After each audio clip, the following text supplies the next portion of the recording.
Hello students.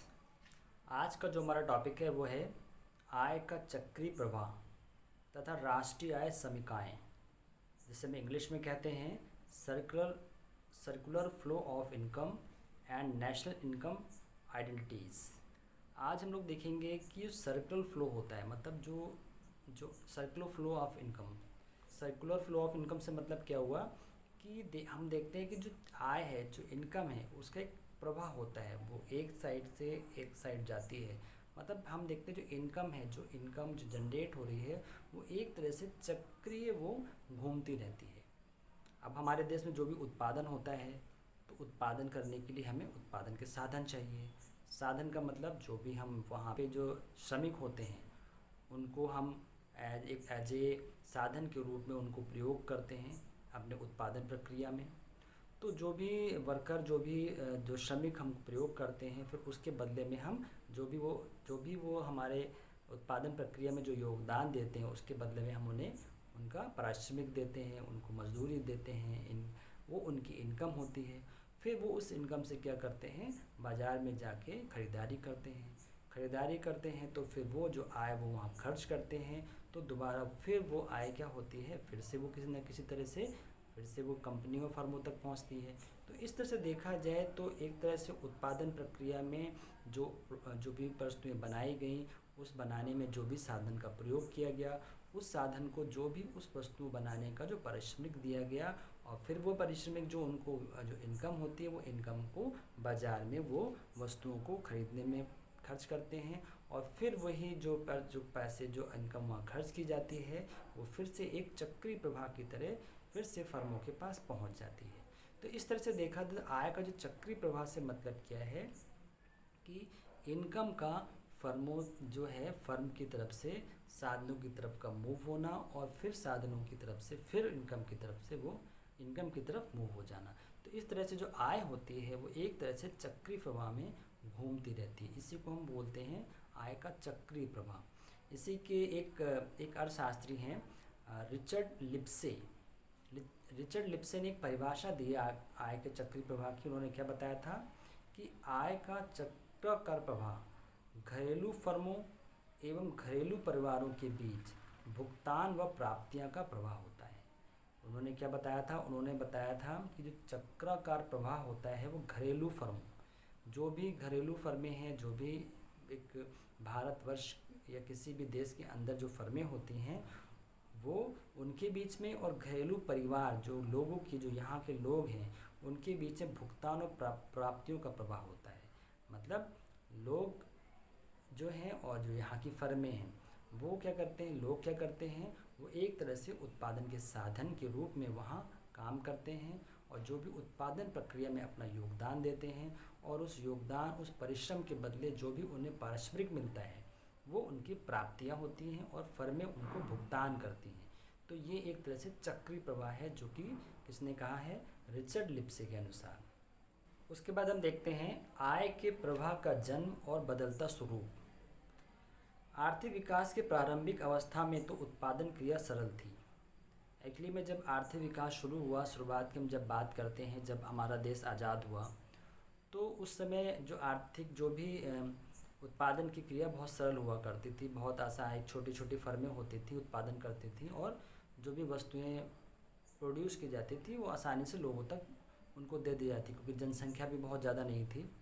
लेकिन धीरे धीरे आर्थिक विकास के साथ साथ जटिल श्रम विभाजन, वित्तीय संस्थाओं का विकास, राज्य के हस्तक्षेप तथा अंतर्राष्ट्रीय व्यापार की समस्याओं ने आर्थिक क्रियाओं को जटिलताओं में वृद्धि कर दी। कि जैसे जैसे फिर ये दिन बीतते गए, और जैसे जैसे देश में विकसित होता चला गया और विकासशील क्रियाएं बढ़ती चली गई, तो उसमें क्या हुआ कि जो श्रम विभाजन में चेंजेस आए, फिर वित्तीय संस्थाओं का जो शुरुआत हुई, जो भी हमारे बैंकिंग सेक्टर है, इंश्योरेंस सेक्टर हैं, और जो नॉन बैंकिंग सेक्टर्स हैं, इस तरह के बहुत सारी वित्तीय जो संस्थाएं थे उनका विकास हुआ। फिर राष्ट्र का हस्तक्षेप, इस तरह से हमारा देश, जैसे कि हम जानते हैं, एक संघीय अर्थव्यवस्था है, तो जो भी इंटरफेरेंस रहा सेंट्रल और आपका राज्य सरकारों के बीच में, फिर जो अंतर्राष्ट्रीय व्यापार, जो इंटरनेशनल जो बिज़नेस हुआ, जिसमें इंपोर्ट एक्सपोर्ट हुआ, तो ये सारी चीज़ें जब जैसे जैसे विकसित होती चली गई, जैसे जैसे इनका विकास हुआ, वैसे वैसे जो भी इकोनॉमिक एक्टिविटीज़ थी वो और ज़्यादा टफ होती चली गई। विभिन्न उत्पादन साधनों के पारस्परिक संबंधों ने आय के चक्राकार प्रभाव को जन्म दिया। तो जो भी उत्पादन साधन होते हैं उनके जो आपसी संबंध हुए, जितने भी उत्पादन के साधन होते हैं उनका जो आपसी संबंध होता है, उसी से क्या हुआ, आय के चक्राकार प्रभाव का जन्म हुआ। आय का उपार्जन सामान्यतः मुद्रा के रूप में होता है। जो भी आय का उपार्जन होता है, जो प्रक्रिया, जो भी उत्पादन क्रियाएँ होती हैं, उनमें जो भी उत्पादन के साधन होते हैं उनको जो भी उपार्जन होता है आय का, वो किस रूप में होता है, मुद्रा के रूप में होता है। ठीक है, तो इसी आय प्रभाव और कोई हम मुद्रा प्रवाह ही बोलते हैं, जिसको हम इन मनी फ्लो भी बोलते हैं। सुविधा के लिए हम आय प्रभाव का अध्ययन निम्नलिखित शीर्षों के अंतर्गत कर सकते हैं।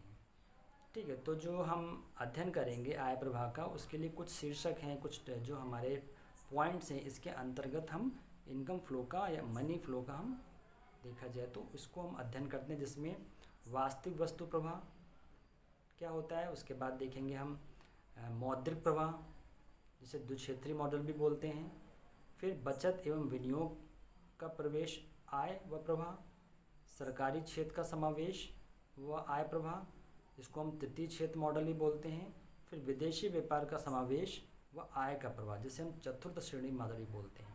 तो इस तरह से हम देखते हैं कि किस तरह से जो हमारी जो अलग अलग जो प्रवाह होता है, कैसे कैसे उसमें उत्पादन के जो साधन हैं उनका, फिर सरकार का आ जाना, फिर अंतर्राष्ट्रीय व्यापार का समावेश हो जाना, वित्तीय संस्थाओं का आ जाना, तो कैसे कैसे जो भी आर्थिक क्रियाओं का या जो चक्राकार प्रभाव का किस तरह से जटिल होता चला गया, इसको हम धीरे धीरे देखेंगे और समझेंगे। तो देखते हैं कि जो हमारा फर्स्ट जो प्रवाह है वो कौन सा है, वास्तविक वस्तु प्रवाह, जिसको इंग्लिश में बोलते हैं रियल गुड्स फ्लो। वास्तविक वस्तु प्रवाह एक परंपरागत अर्थव्यवस्था में प्रचलित होता है।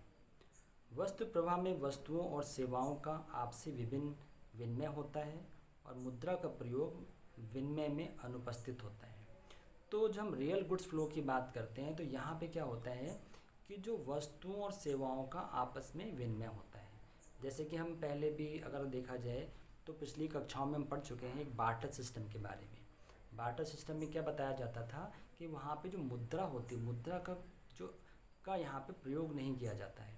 यहाँ जो वस्तुओं का अगर कोई लेन देन होता है, कोई ख़रीदना और बेचना होता है, तो उन वस्तुओं के बदले वस्तु ही खरीदी बेची जाती है।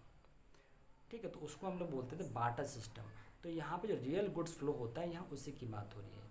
यहाँ पे एक तरफ जो फर्में होती हैं और दूसरी तरफ क्या होते हैं, परिवार होते हैं, लोग होते हैं। लोग यहाँ पर अपने द्वारा जो सेवाएं होती हैं वो देते हैं फर्मों को, वहाँ काम करते हैं, उन उत्पादन प्रक्रिया में अपनी सेवाएं देते हैं, और फर्में क्या करती हैं, उनके बदले में उनको योगदान, उनको उनकी आय देते हैं। जो भी तरीका होता है उसके बदले में जो उसकी आय देते हैं, ठीक है, वस्तुएं और सेवाएं उनको प्रदान की जाती हैं। यहाँ एक तरफ क्या होता है कि जो लोग होते हैं, परिवार होते हैं, वो फर्मों में जाकर अपना वहाँ पर श्रम देते हैं, वो एक साधन के रूप में कार्य करते हैं, और जो फर्में क्या करती हैं उसके बदले में उनकी आय, जो भी वो काम करते हैं उनको पारिश्रमिक देती हैं, जिसमें वो वस्तुएं और सेवाएं उनको देती हैं। हम जब वास्तविक वस्तु प्रवाह की बात करते हैं तो यहाँ पे जो परिवार होते हैं वो उत्पादन के साधनों की सेवाएं, जैसे पूंजी, श्रम, ठीक है, भूमि के द्वारा वो, और साहस के द्वारा वो, उनके द्वारा ये फ्लो होता है वो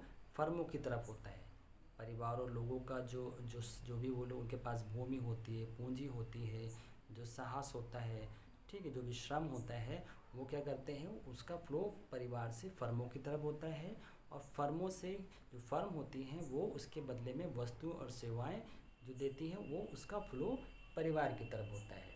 तो यहाँ पे देखा जाए तो यहाँ पे दो ही जो देखा जाए तो सेक्टर हैं, एक परिवार है, एक तरफ फर्में हैं। तो परिवार और फर्मों के बीच में क्या हो रहा है, एक तरह से ये एक देखा जाए दो क्षेत्रीय मॉडल की बात होती है। यहाँ पे एक तरह से जो लोग होते हैं, जो जनता होती है, वो अपना योगदान देती है वस्तुओं के जो भी उत्पादन में, और उधर फर्में क्या करती हैं, उन योगदान के बदले उन्हें परिश्रम देती हैं, जो पारिश्रमिक देती हैं, उसमें जो वस्तुओं और सेवाओं का उत्पादन किया जाता है वो उन्हें दी जाती है। तो इसको बोलते हैं हम वास्तविक